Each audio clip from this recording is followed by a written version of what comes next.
చాలా అద్భుతంగా ఉంది. వదిలేస్తే మొత్తం తినేస్తాను. నా సరదా తీరేంత వరకు కొంచెం ఇంకొక తిని వదులుతాను. కానీ చాలా బాగుంది. కానీ ఎంత తిక్కుగా ఉంది మీ ఇక్కడ. So nice.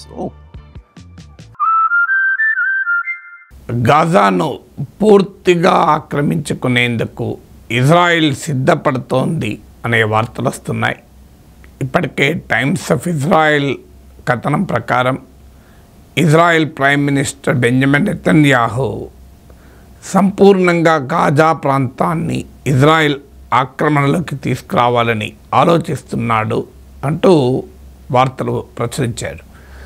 అలాగే ఛానల్ 12 ప్రకారము ఇజ్రాయెల్ క్యాబినెట్ కొద్ది గంటల్లో సమావేశం కాబోతోంది.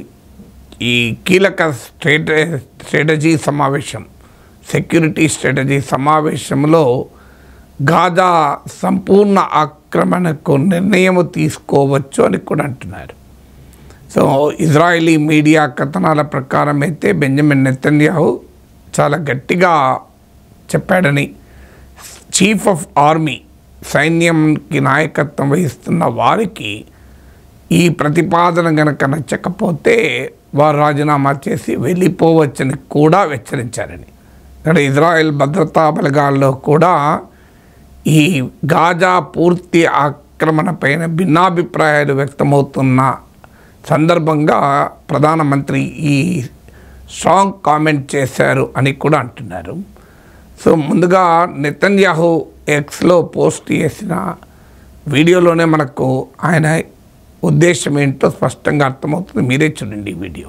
We're committed to doing this, just as we're committing to free Gaza from the tyranny of these terrorists.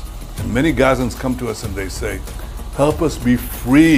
Help us be free of Hamas, of their terror, of their cruelty, of their tyranny. And that's what we will do. So ఈ వీడియోలో చాలా స్పష్టంగా చెప్తున్నాడు, మేము commit అయి ఉన్నాం, గాజాను పూర్తిగా Hamas నుంచి విముక్తి చేస్తాం. సరిగ్గా ఇరాక్ను ఆక్రమించుకున్న రోజు అమెరికన్ ప్రెసిడెంట్ జార్జ్ బుష్ ఏ మాట్లాడాడో ఇప్పుడు Israel prime minister Benjamin Netanyahu అదే మాటలు మాట్లాడుతున్నాడు. గాజా ప్రజలు మమ్మల్ని అడుగుతున్నారు, మమ్మల్ని మీరు త్వరగా హమాస్ క్రూరత్వం నుంచి, హమాస్ దుర్మార్గం నుంచి, హమాస్ ఉన్మాదం నుంచి మమ్మల్ని విముక్తి చేయండి అని. మేము అది చేసి తీరుతాము అని అంటున్నాడు. అంటే గాజా నుంచి హమాస్ను పంపించడం కోసమే యుద్ధం మొదలుపెట్టారు. యుద్ధం ప్రారంభమై 22 నెలలైంది. ఇప్పటికీ హమాస్ను పూర్తిగా ఇజ్రాయెల్ ధ్వంసం చేయలేకపోయింది. హమాస్కు చెందిన అగ్రనేతలు చాలామంది అంతమయ్యారు, కానీ స్టిల్ హమాస్ రిమైన్స్. ఇది Benjamin Netanyahu Israel prime minister కూడా అంగీకరిస్తున్నాడు. మీరు మాస్ స్టార్వేషన్ను ఒక ఆయుధంగా వాడుకొని ప్రజల్ని, పిల్లల్ని ఆకలితో చంపుతున్నారు అంటే మేము కాదు చంపుతున్నది, మేము సహాయాన్ని ఎలో చేస్తుంటే ఆ ఆహార సరఫరాలని హమాస్ దొంగిలించుకుపోతోంది అని ఆరోపించాడు. అంటే హమాస్ ఫుడ్ ఎయిడ్ను తీసుకెళ్తుంటే ఆపలేకపోతున్నామని అంగీకరిస్తున్నాడు ఇజ్రాయెల్ ప్రైమ్ మినిస్టర్, ఒకవేళ అది నిజమైతే. అందువల్ల క్లియర్గా హమాస్ ఇన్ఫ్రాస్ట్రక్చర్ కంప్లీట్గా ధ్వంసం కాలే. ఇప్పటికీ ఇజ్రాయెల్ ఖైదీలు ఇంకా హమాస్ చెరలో ఉన్నారు. 22 నెలలైనా హమాస్ పైన భీకర దాడి ఇజ్రాయెల్ చేస్తూనే ఉంది. దాదాపు హమాస్ నుంచి ప్రతిదాడులు బాగా తగ్గిపోయాయి. హమాస్కు మద్దతుగా ఉన్న యాక్సిస్ ఆఫ్ రెసిస్టెన్స్ ప్రతిఘటన కూటమిలో భాగమైన దేశాలన్నీ బలహీనపడ్డాయి. హిజ్బుల్లా ఇజ్రాయెల్తో కాల్పుల విరమణ ఒప్పందం చేసుకుంది. హూతీలు దాడులు కంపారిటివ్లీ తగ్గాయి. ఇరాన్ పైన ఇజ్రాయెల్, అమెరికా దాడుల తర్వాత ఇరాన్ దూకుడు తగ్గిపోయింది. అయినా ఇజ్రాయెల్ ఏకపక్షంగా గాజాపై దాడి చేస్తూనే ఉంది. ఈ దాడిలో వేల సంఖ్యలో గాజన్లు రోజు చనిపోతూనే ఉన్నారు. ఇందులో పెద్ద సంఖ్యలో మహిళలు, పిల్లలు కూడా ఉన్నారు. అయినా హమాస్ మాత్రం అంతం కాలే. అందువల్ల ఇప్పుడు హమాస్ లేని గాజాను సృష్టిస్తామంటే ఎలా? అంటే బెంజమిన్ నెతన్యాహు గాజాను ఆక్రమిస్తామని చెప్పకపోయినా మీడియాలో వస్తున్న కథనాలను నెతన్యాహు మాటలను పోల్చి చూస్తే చాలా క్లియర్గా అర్థమవుతుంది. ఫిజికల్గా కూడా గాజాను ఆక్రమించాలి అనే ఆలోచనకు ఇజ్రాయెల్ వస్తున్నట్లు ఈ మీడియా కథనాలు నిజమే అన్నట్లు వార్తలు వస్తున్నాయి. ఎందుకంటే ఛానల్ 12లో వచ్చిన కథనాన్ని ప్రధానమంత్రి కార్యాలయం రిజెక్ట్ చేయలే, అదే సమయంలో యాక్సెప్ట్ చేయలే కానీ రిజెక్ట్ కూడా చేయలే. ఈలోగా ఇజ్రాయిల్ ఇతర నాయకులు మాట్లాడుతున్న మాటలకు కూడా మనం ఇక్కడ గమనించాలి. ఇజ్రాయిల్ డిఫెన్స్ మినిస్టర్ బహిరంగంగా చెప్పాడు, మేము మనుషుల రూపంలో ఉన్న జంతువులతో పోరాడుతున్నాం, జంతువులతో ఎలా పోరాడాలో ఎలా వేటాడాలో అలాగే వేటాడతాం అని హమాస్ను ఉద్దేశించి ఇజ్రాయిల్ డిఫెన్స్ మినిస్టర్ వ్యాఖ్యానించారు. ఇజ్రాయిల్ ఫైనాన్స్ మినిస్టర్ ఇంకో మాట అన్నాడు, వి ఎంకరేజ్ వాలంటరీ మైగ్రేషన్, అంటే గాజా ప్రాంతం నుంచి పాలస్తీనీలు పూర్తిగా వేరే ప్రాంతాలకు తరలిపోవాలి అని. ఇది ట్రంప్ ప్లాన్ కూడా. గాజా నుంచి మొత్తం ప్రజలందరినీ ఖాళీ చేస్తే దీన్ని బ్యూటిఫుల్ రిసార్ట్గా మారుస్తాను, సీషోర్ రిసార్ట్గా అని గతంలో ట్రంప్ ప్రతిపాదించారు. దాన్ని ఇజ్రాయిల్ స్వాగతించింది. ఇతర అరబ్ దేశాలు, అమెరికా మిత్ర దేశాలైన సౌదీ అరేబియా లాంటివి కూడా వ్యతిరేకించాయి. సో ఇజ్రాయెల్ ఫైనాన్స్ మినిస్టర్ దాదాపు అదే మాట చెప్తున్నాడు. ఇక ఇజ్రాయెల్ హెరిటేజ్ మినిస్టర్ అయితే గాజా పైన అణుబాంబు ప్రయోగం కూడా ఆప్షన్ కొట్టిపారేయలేము అన్నాడు. వన్ ఆఫ్ ద పాసిబిలిటీస్ అన్నారు. ఇజ్రాయెల్ అప్రకటిత న్యూక్లియర్ పవర్ 1967 వరకే ఇజ్రాయెల్ దగ్గర అణ్వాయుధాలు ఉన్నాయని అంటారు. సో అందువల్ల అది కూడా అమెరికా సహకారంతో ఇజ్రాయెల్ ఈనాడో అణ్వాయుధ సామర్థ్యాన్ని పొందింది అని. సో ఆఖరికి గాజా పైన అణ్వాయుధాలు ప్రయోగించటానికి కూడా తాము వెనుకాడమని ఇజ్రాయెల్ మంత్రులే చెప్తున్నారు. అంటే ఇజ్రాయెల్ బెంజమిన్ నెతన్యాహు నాయకత్వం క్యాబినెట్లో అనేక మంది ఫార్ రైట్ రిలీజియస్ కన్జర్వేటివ్ పార్టీలు మిత్రులు నాయకులు ఉన్నారు. వీళ్ళు ఏంటంటే గాజాను గాజానే కాదు, ఈవెన్ వెస్ట్ బ్యాంక్లో ఉన్న పాలస్తీన్ అథారిటీని కూడా పంపించి ఈ వెస్ట్ బ్యాంక్ గాజా లాంటి ఒక పరిమిత భూభాగాల్లో ఉన్న పాలస్తీనీలకు కూడా ఆ ప్లేస్ కూడా లేకుండా చేసి వారికి పూర్తిగా మాతృదేశాన్ని డినై చేయాలి అన్నది వీరి వైఖరి. అయితే మరోవైపు ఇంటర్నేషనల్గా ప్రెషర్ పెరుగుతోంది. ఫ్రాన్స్తో మొదలై ఇప్పుడు అనేక యూరోపియన్ దేశాలు పాలస్తీనాను ఒక దేశంగా గుర్తిస్తున్నాయి. అఫ్కోర్స్ వారు హమాస్ను గుర్తించడం లేదు, పాలస్తీన్ అథారిటీని గుర్తిస్తున్నారు, వెస్ట్ బ్యాంక్లో ఉన్నది. ఈ గుర్తింపు వల్ల ఏమీ జరుగుతుందని కాదు, ఎందుకంటే యునైటెడ్ నేషన్స్ సెక్యూరిటీ కౌన్సిల్కి వచ్చేవరకు అమెరికా వీటో చేస్తుంది. కానీ అమెరికా మిత్ర దేశాలు, నాటోలోని భాగస్వామ్య దేశాలే ఇటీవల కాలంలో పాలస్తీనాను గుర్తించడం పెరిగాయి. సో ఇజ్రాయెల్ను ఖండిస్తూ యునైటెడ్ నేషన్స్లో 149 కంట్రీస్ ఇజ్రాయెల్ మానవ మారణ హోమాన్ని ఆపాలి, మాస్ స్టార్వేషన్ వెపన్గా చేసుకోవడం ఆపాలి అని 149 కంట్రీస్ ఓటేశాయి.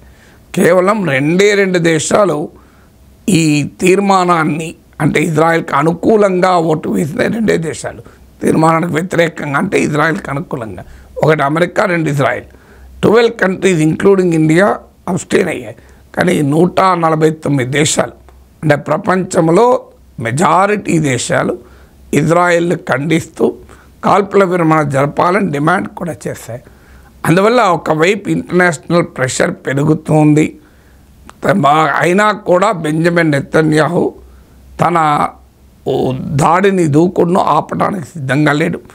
ఏకంగా గాజాను ఫిజికల్గా ఆక్రమించడానికి ప్రయత్నిస్తున్నాడు. అయితే 2005లో 20 ఏళ్ల క్రితం ఇజ్రాయెల్ గాజా నుంచి విత్డ్రా అయింది. 2006లో ఎన్నికలు జరిగితే అక్కడ హమాస్ గెలిచి అధికారంలోకి వచ్చింది. సో ఇజ్రాయెల్లోని right wing parties, extreme ultranationalist party వాదన ఏంటంటే ఇజ్రాయెల్ గాజా ప్రాంతం నుంచి విత్డ్రా చేయడం వల్లనే హమాస్ ఎమర్జ్ అయింది, బలపడింది. అందువల్ల ఇప్పుడు గాజాను మనం ఫిజికల్గా ఆక్రమించాలని.